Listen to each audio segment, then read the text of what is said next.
تعالوا معايا أوريكم محل من أجمل المحلات اللي بتعمل حلويات في مصر. المحل اللي هتكلم عنه اسمه هانز جريتل، وهو موجود في مول سيتي سنتر الماظة. أنا عن نفسي مش لاقية وصف ممكن أوصف بيه المكان من كتر ما هو مبهج وجميل. لما تشوفوا المتجر ده هتحسوا كأنكم في خيال أو في رحلة لمملكة الكاندي، وده من خلال هانز جريتل، سحر ديزني في مول سيتي سنتر الماظة. المتجر ده متزين بالكامل بالمصاصات والأشجار السحرية الكبيرة وشخصيات كرتونية في كل ركن. أنا من رأيي إن دي هتكون تجربة مثالية ومناسبة جدا ليكوا عشان تاخدوا بعض الصور المميزة.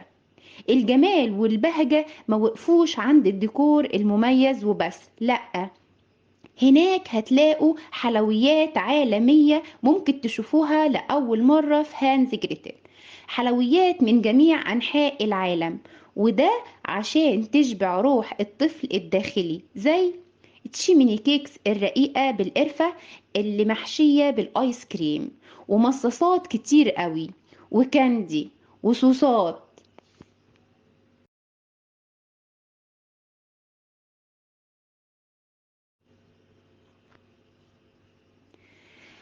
وده كله بالإضافة للبابل ووفل الشهيرة هناك، وده هتحسه كأنه خارج من فيلم كرتوني، وبيتقدم مع الآيس كريم المصنوع يدوي بنكهات مختلفة بتختاروها على حسب ما بتحبوا.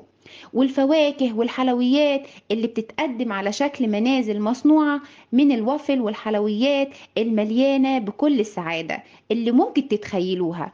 كل ده واكتر هتلاقوه لو رحتوا هانز جريتل بمول سيتي سنتر الماظة. اما بقى عن غزل البنات، هناك فبيتقدم على شكل دايرة ضخمة باللون البينك، وممكن نضيف لك عليها من فوق بسكوت الايس كريم كمان.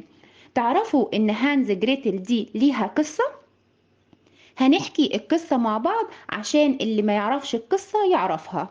ديكور المكان مبني على قصة هانس جريتل، والقصة دي عبارة عن ولد وبنت وهما الاتنين اخوات بيسيبوا بيتهم وبيتمشوا في غابة قريبة من البيت. بيلاقوا في الغابة دي بيت كله حلويات وشكله بيجذب أي حد ليه. موجود في البيت ده ساحرة شريرة بتستقطب الأطفال بالطريقة دي، وبعدين بتحبسهم وأهاليهم بيحاولوا يدوروا عليهم. والمقصود بكل ده إن الأطفال يتعلموا إزاي ما يبعدوش عن أهاليهم. والقصة دي قديمة قوي، ومن هنا اتاخد اسم هانز جريتل للمحل. أشوفكوا إن شاء الله في الفيديو اللي جاي على خير. باي باي.